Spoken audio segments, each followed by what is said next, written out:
So one of the biggest questions I get as a broker for realty executives in the villages is how can I brand myself? How can I make a name for myself? So obviously as realty executives in the villages, the number one real estate company in the villages on the MLS side, we do a good job on the company branding, but how do you differentiate yourself as an agent? That's probably the real title of this particular talk. And I think there's a couple of things you have to do. Number one, you need to come up with what your proposition, what your selling proposition, what your USP or universal selling proposition or business proposal, what is that going to be for you?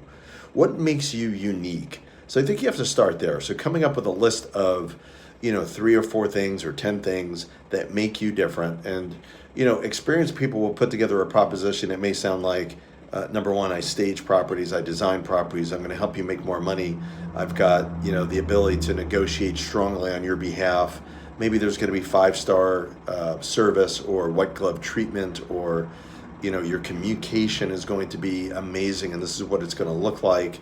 Maybe you hustle and you're going to really work your tail off for people and you're going to give them reasons how or examples on how you've helped people through your hustle, right? So coming up with your proposition is one way to differentiate yourself. Now, once you create that, once you have, those five or six things that are basically, top five reasons, top X amount of reasons to hire me, that's something that you can use not only in your buyer and listing presentations, but it's also something you can do when you're connecting with people, on the street, or here's something that you need to know about me before we get together. It's going to be a little bit of a precursor to your appointment so they understand who they're going to be meeting with. And of course, you might think, okay, well, I don't want to give them everything. And the reality is you're not giving them everything, because your next move is going to be providing them maybe a marketing plan on how you're going to help them find the perfect home,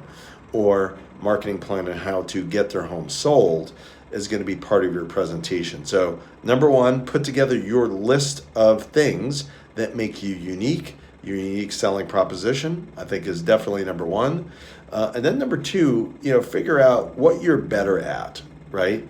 Think about if you're going to be doing check equity or sweat equity. If you don't have the money to market, then maybe you're going to be doing a lot of hustling. It's going to be a lot of door knocking and phone calls and, online leads and texting and a lot of the free stuff.